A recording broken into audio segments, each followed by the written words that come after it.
Good morning, जय Hind. I am Rahul और welcome on my channel.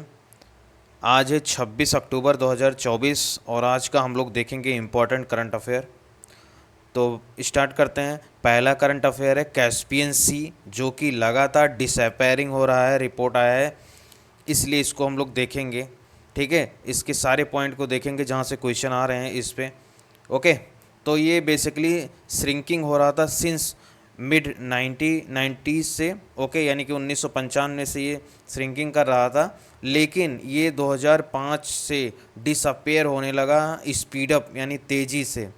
Okay, तो इसलिए ये जो है न्यूज़ में है, डिसअपेयर हो रहा है। बेसिकली यह world's largest inland water body है, तो ये हमें ध्यान होना चाहिए कि सबसे बड़ा इनलैंड यानी कि जो स्थल रुद्ध वाटर बॉडी है सबसे बड़ा है। और बेसिकली यह 3,86,400 स्क्वायर किलोमीटर में फैला है। ओके, इसका टोटल सरफेस है और ये बिलोंग करता है, located between the Asia and Europe दोनों में। ओके, बॉर्डर का काम करता है। और जो है इसके जो है ये ईस्ट ऑफ कॉकेकस माउंटेन है। ठीक है, काकेकस के ईस्ट में है। काकेकस माउंटेन पे 3 कंट्री हैं, कौन कौन? अजरबैजान, जॉर्जिया और आर्मेनिया, ये 3 देश हैं। ठीक है, उसमें से एक का बॉर्डर इसके साथ लगता है, अजरबैजान का, आगे हम लोग देखेंगे।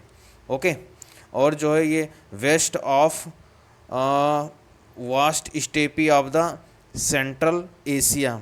तो ये जो है स्टेपी जो हम लोग पढ़ते हैं ना, ग्रासलैंड, जो वीट का, गेहूं का मैक्सिमम प्रोडक्शन होता है जो सेंट्रल एशिया में, उसके ये वेस्ट में है, तो ये भी लोकेशन ध्यान दो। ठीक है, आगे हम लोग मैप में देखेंगे, लेकिन पहले हम इस बात को समझते हैं। स्टेपी ये पूछ लेता है कहाँ है, तो ये बेसिकली सेंट्रल एशिया में है। किस लिए फेमस है? ये बेसिकली ग्रास लैंड है। कौन सा? टेम्परेट ग्रास लैंड है। ये गेहूं के लिए काफ़ी इंपॉर्टेंट है। बेसिकली ये यूक्रेन और रसिया का पार्ट आता है इसमें, पार्ट। ओके, तो आगे देखते हैं। कैस्पियन का बॉर्डर बेसिकली रसिया से, अजरबैजान से, कजाकिस्तान से, तुर्कमेनिस्तान से और ईरान से लगता है। ठीक है, इसको ऐसे आप याद कर सकते हो। सॉरी, अभी इसको आप ऐसे याद कर सकते हो।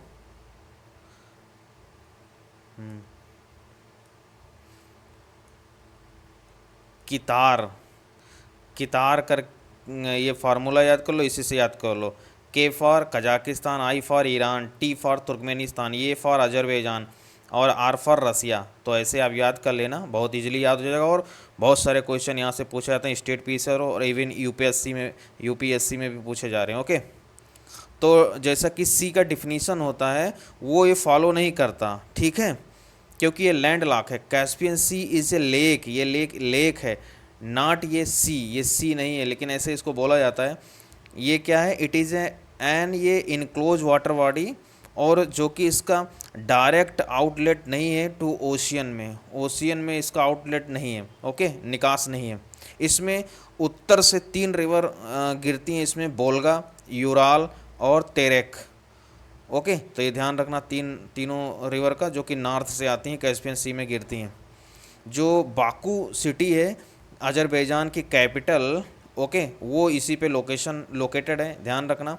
और ईरान का लार्जेस्ट सिटी है, सॉरी, ईरान का एक सिटी है नौशहर, नौशहर, वो भी ये जो है ईरान जो है इसी पे है। ठीक है, कैस्पियन सागर पे ईरान का नौशहर शहर है। ओके, और जो बाकू है वो largest city on the Caspian Sea है, तो ये भी ध्यान रखना आप, काफ़ी इंपॉर्टेंट है। आओ मैप में देखते हैं।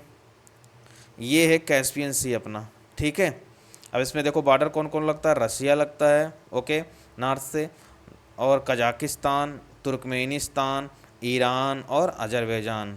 इसका फार्मूला क्या है? कितार। ओके, अब ऐसे याद करना, कर लेना आप कितार से।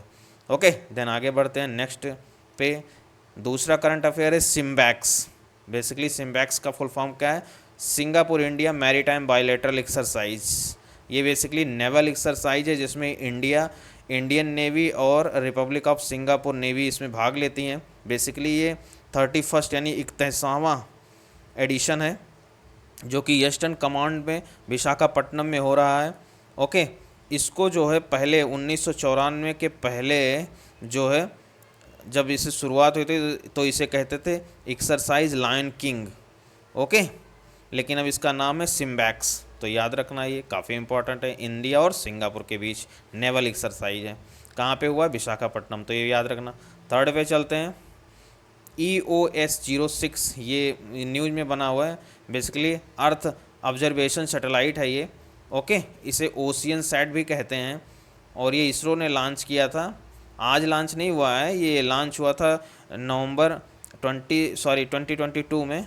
ओके, 26 नवंबर का, लेकिन ये करंट में था तो हम लोग देख ले रहे हैं। काफ़ी इंपॉर्टेंट है, अभी भी क्वेश्चन इससे आ रहे हैं। तो बेसिकली इसरो ने इसे PSLV-C54 से लॉन्च किया था। तो ये भी एक याद रखना फैक्ट। ये basically ocean series of satellite है जो कि ओशियन के बारे में जानकारी देता है। ठीक है, ये मॉनिटर करेगा and study the various aspect किसका? ऑफ द अर्थ ओशियन के बारे में एंड द कोस्टल जोन के बारे में जानकारी देगा। ओके, देन आगे बढ़ते हैं इसी के बारे में। बेसिकली इसका और एप्लीकेशन है, जैसे कि ओशियन सरफेस स्टडीज करेगा, कोस्टल जोन मैनेजमेंट का अध्ययन करेगा और मैरीन वेदर फॉरकास्टिंग करेगा। ओके, तो ये काफ़ी इंपॉर्टेंट था। आगे बढ़ते हैं। रानी चेन्नम्मा न्यूज़ में बना हुआ है। ओके, एक कर्नाटक में है, एक बेलगावी डिस्ट्रिक्ट कर्नाटका में है, लेकिन यहाँ के लोग मराठी बोलते हैं।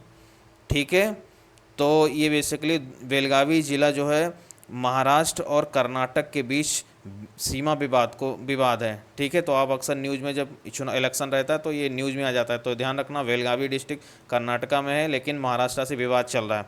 यहीं पे जन्मी थी, कौन जन्मा था? रानी चेन्नम्मा 1778 में। ठीक है, इनका 200वां एनिवर्सरी मनाया जाता है। किस बात को लेकर? क्योंकि 23 अक्टूबर 1824 में इन्होंने ब्रिटिश को हराया था, ग्लोरियस विक्ट्री। ठीक है, इस 200 एनिवर्सरी जब हुआ है, विक्ट्री के उपलक्ष्य में मनाया जा रहा है, तब सरकार ने पोस्टेज स्टाम्प जो है रिलीज़ किया है, इसलिए ये न्यूज़ में है।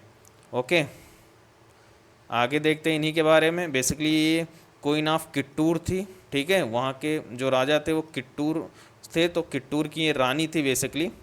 ओके, इनके जब हस्बैंड का डेथ हो गया और इन्होंने एक बेटे को, सन को अडॉप्ट किया जिसका नाम था शिवलिंगप्पा। तो बेसिकली इनका एम था कि इसको शिवलिंगप्पा को राजा बनाया जाए, किसका? थ्रोन ऑफ किट्टूर का। लेकिन ब्रिटिश पॉलिसी के अनुसार कोई भी गोद लिया हुआ बच्चा नहीं बन सकता राजा। ओके, क्यों? क्योंकि डॉक्ट्रिन ऑफ लैप्स काम चल रहा था, तो इसलिए ब्रिटिशर्स ने रिफ्यूज़ किया राजा बनाने से। इसके बाद इन्होंने रिवोल्ट किया। डॉक्ट्रिन ऑफ लैप्स आपको पता होगा किसने शुरू किया था? तो डॉक्ट्रिन ऑफ लैप्स जो है डलहौजी के कार्यकाल में। कब थे डलहौजी? 1848 से 1856। तो ये याद रखना। ओके, बेसिकली उसके पहले ही हुआ था ये किट्टूर रिवोल्ट, इन्होंने 1824 में मनाया, जो कि इसी साल हम लोग 200 उसका एनिवर्सरी मना रहे हैं। ठीक है, तो बेसिकली ये फर्स्ट इंडियन आर्म्ड रेबेलियन था against the east India company. तो ये भी ध्यान रखना। और पहला ही फर्स्ट एयरलिस्ट था women lead anti colonial struggle. ठीक है, इसके बाद रानी झांसी, ठीक है, भी आई थी। सेम कंडीशन इनका भी था, वो भी अपने एडॉप्टेड सन को राजा बना रही थी। तो ब्रिटिशर्स पॉलिसी के अनुसार आप राजा नहीं बना सकते। ठीक है, तो इसी के बाद जो है इनका डेथ हो गया। इन्हें कैप्चर कर लिया गया था और इन्हें पनिशमेंट किया गया था। ओके, तो आगे बढ़ते हैं नेक्स्ट करंट पे।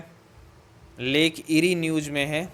ठीक है, लेक इरी जो है किसका पार्ट है? तो ये 5 ग्रेट लेक जो नॉर्थ अमेरिका में है उसमें एक लेक है ये। तो ये न्यूज़ में इसलिए क्योंकि ये टॉक्सिन फ्रॉम द बैक्टीरिया से टॉक्सिन फैलाया और जिसे कहते हैं माइक्रोसिस्टिन। ओके, माइक्रोसिस्टिन। तो बेसिकली ये जानवरों को और पीपल को सिक कर देता है जब उसके संपर्क में आते हैं, इन्फेक्टेड वाटर के संपर्क में, तो जानवर और मनुष्य को सिकनेस हो जाता है। ठीक है, ये माइक्रोसिस्टिन नाम की बैक्टीरिया है। ओके, ये नुकसान कर रहा है, तो इसलिए न्यूज़ में है। बेसिकली ये इरी जो है 5 लेकों में एक है।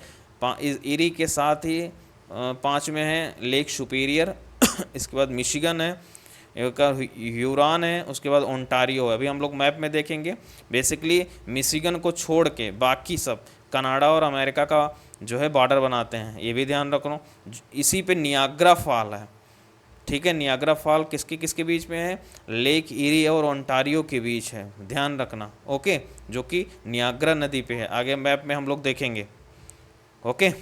और 49 डिग्री नदन लेटीट्यूड है, यानी कि उत्तरी अक्षांश से किसका बॉर्डर है? यूएसए का एंड कनाडा का। ये भी एक फैक्ट है, ये इसको भी ध्यान में रखना, ओके।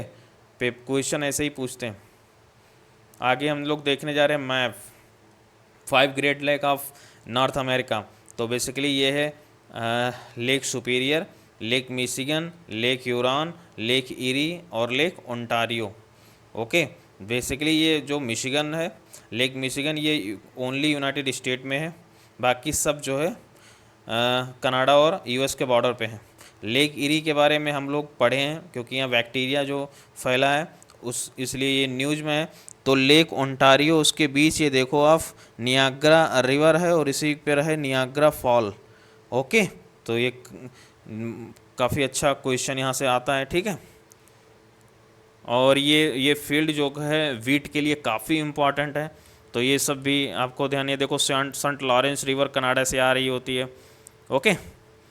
इसी पे कनाडा का सिटी है, तो ये जो है लेक ओंटारियो में गिरती है, लेक न्यूयॉर्क स्टेट है यहीं पे। तो ये सब आप देख लो मैप में, मैप काफ़ी इम्पॉर्टेंट है। लेक सुपीरियर और लेक ह्यूरॉन के बीच जो है सेंट मायर रिवर है जो कनेक्ट करती है, ओके। तो ये सब रहा फैक्ट। और जो है लेक ह्यूरॉन और लेक इरी के बीच ये देखो कई सारी रिवर हैं, क्लेयर रिवर हैं, डेट्रॉयट रिवर हैं, ये सब कनेक्ट करती हैं आपस में, ओके। तो हमें ये पांचों याद होना चाहिए basically, lake superior, Michigan, lake Huron और लेक इरी ओंटारियो, इसका क्रम वाइज भी याद कर लेना, ओके। ओके, नेक्स्ट बढ़ते हैं आगे। एक है पोर्ट, ड्राई पोर्ट बनाया गया है पटना बिहार में, बिहता ड्राई पोर्ट, याद रखना बिहार का फर्स्ट ड्राई पोर्ट है। एक काम क्या है?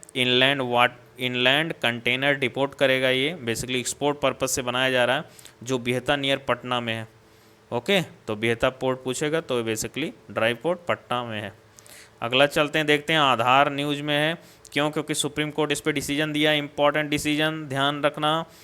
सुप्रीम कोर्ट ने कहा है आधार कार्ड कैन बी, मतलब यूज हो सकता है एज ये इस्टेब्लिश आइडेंटिटी कार्ड के रूप में जो है इसको यूज कर सकते हो, जो कि अभी तक नॉर्मल यूज हो रहा है, लेकिन ये सुप्रीम कोर्ट का वैलिड डिसीजन है। और उन्होंने कहा है but not and the authoritative proof for the date of the birth, जो बर्थ का इस पर जो डेट ऑफ बर्थ लिखा होता है वो मान्य नहीं है, ओके। उसके लिए आपको कुछ दूसरा दिखाना होगा। तो ये है बेसिकली। अब हम लोग आधार के बारे में देखते हैं, तो आधार बेसिकली 12 डिजिट का यूनिक आइडेंटिफिकेशन नंबर है, जिसको इशू किया है unique identification authority of India, UIADI ने लॉन्च किया है, ठीक है। वही इसको डीएक्टिवेट एंड ओमिटेड कर सकता है, कौन? UIDAI, okay. आगे देखते हैं, इसमें जो है ज़रूरत होती है मिनिमम डेमोग्राफिक का, okay, and the biometric information इसमें लिया जाता है। ये आधार नॉट ये प्रूफ ऑफ सिटीजनशिप, ये सिटीजनशिप का प्रूफ नहीं है और ना ही डोमिसाइल का, ओके। आप क्लेम नहीं कर सकते इस नागरिकता का इससे। तो आगे बढ़ते हैं, नेक्स्ट करंट अफेयर देखते हैं। मोर्मोगो पोर्ट अथॉरिटी जो है न्यूज़ में है, क्यों? क्योंकि इसे रिकग्नाइज किया गया है ग्लोबली इंसेंटिव प्रोवाइडर के लिए on the environmental ship index platform में, ओके, ESI में। तो ध्यान रखना ये जो है इंसेंटिव प्रोवाइडर के तौर पर इन्वायरमेंटल शिप इंडेक्स में इसको रिकॉग्नाइज ग्लोबली रिकग्नाइज किया गया है। बेसिकली ये मेजर इंडियन पोर्ट है और ये कहाँ पे? गोवा में है। ये इंडिया का फर्स्ट पोर्ट है जिसे इंट्रोड्यूस किया गया था ग्रीन शिप इंसेंटिव, यानी कि हरित श्रेय स्कीम के थ्रू, स्कीम जो कि through ESI environmental ship index, okay. तो ये ध्यान में रखना। आगे बढ़ते हैं, नवे करंट अफेयर्स पे यूएनईपी यानी कि यूनाइटेड नेशन इन्वायरमेंट प्रोग्राम ने रिलीज़ किया है इमिशन गैप रिपोर्ट 2024, तो ये ध्यान में रखना, वेरी इंपॉर्टेंट। नेक्स्ट देखते हैं ग्राम panchayat level village forecasting initiative, news में है, सरकार ने लाया ग्राम panchayat level weathering forecasting initiative village level पर, ठीक है, ग्राम पंचायत लेवल पर अब वेदर का फॉरकास्टिंग किया जाएगा जिससे कि किसानों को नुकसान न हो उनकी फसल को। ओके, अभी अभी आईएमडी प्रेडिक्ट करता है और कि बारिश नहीं होगा और बारिश हो जाता है तो किसान बहुत परेशान होते हैं, उनको बहुत सारा लॉस होता है। तो इसलिए जो है सरकार जो है ये बहुत अच्छा कदम उठा रही है, बेसिकली ये लॉन्च कर रही है to make the village climate resilient. ग्राम panchayat level weather forecasting initiative है, ठीक है, ये इनिशिएटिव है, जॉइंट प्रोग्राम है किसका, पंचायती राज मिनिस्ट्री का। ओके, और आगे देखते हैं किसका, पंचायती राज मिनिस्ट्री का, आईएमडी का और मिनिस्ट्री ऑफ अर्थ साइंस का, तीनों लोग मिला के इसको ला रहे हैं। अब गांव-गांव लेवल पे जो है बताया जाएगा कि कैसे मौसम कैसे क्या रहेगा, ये बहुत अच्छा कदम है। Thank you government of India. Next चलते हैं 11 नंबर पे, who recently named international tennis hall of fame class of 2025, तो वो हैं रूस की मारिया सारापोवा, बॉब वांदा, माइक बेरियान, तो ये सब याद रखना। ओके, नेक्स्ट चलते हैं 12 नंबर पर, व्हिच स्टेट, कौन सा राज्य है जो एशियन डेवलपमेंट बैंक ने अप्रूव्ड किया है लोन किसके लिए, सोलर फोटोवोल्टिक फैसिलिटी के लिए, तो वो असम है।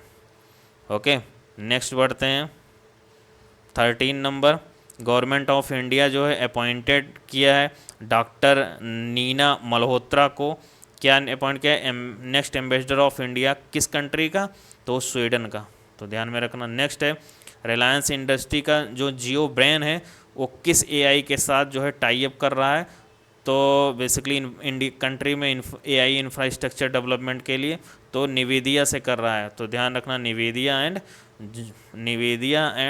जियो ब्रेन में जो रिलायंस इंडस्ट्रीज का एआई है, दोनों में टाई अप हुआ है एआई इंफ्रास्ट्रक्चर डेवलप करने के लिए अपनी कंट्री में, तो बहुत अच्छी बात है। नेक्स्ट चलते हैं 15 नंबर पे, अंडर प्रधानमंत्री मुद्रा योजना स्कीम के तहत करंट लोन को 10 लाख से 20 लाख कर दिया गया है, ठीक है, लिमिट को इंक्रीज किया गया है, तो ये भी ध्यान रखना, पूछ लेगा 10 लाख से कितना किया गया है, तो 20 लाख। नेक्स्ट चलते हैं 16 नंबर पर, external affairs minister doctor S Jaishankar, इनको तो जानते ही हो, खूब न्यूज़ में बने रहते हैं। ओके, अभी पाकिस्तान गए थे, ब्लैक चश्मा लगा के डर गए सब। इन्हीं देखते हैं तो ये क्यों न्यूज़ में है, तो डॉक्टर एस जयशंकर जो इनॉग्रेट किए हैं क्या, सेकेंड एडिशन किसका, आर्ट ऑफ एग्जीबिशन है जो silent conversation from the margins to centre, तो ये कहाँ पे जो है एग्जीबिशन है, तो नई दिल्ली में।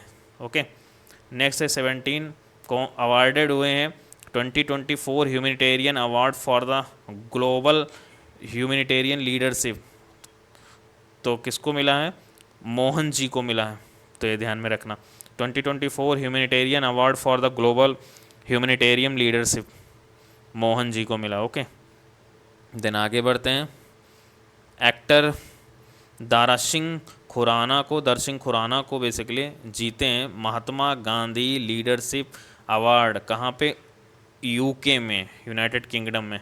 नेक्स्ट देखते हैं economic freedom of the world report index जो है इसको कौन जारी करता है, तो फ्रेजर इंस्टीट्यूट जारी करता है। हांगकांग का पहला स्थान आया है 165 कंट्री में, और भारत का जो है 3 स्थान सुधर के 84वां स्थान आया है, ठीक है, लास्ट ईयर जो है 2023 में 87 था, लेकिन इस साल 84 है, 3 स्थान सुधार हुआ है। Okay, then thank you very much, next मिलते हैं 27 अक्टूबर को, देन थैंक यू।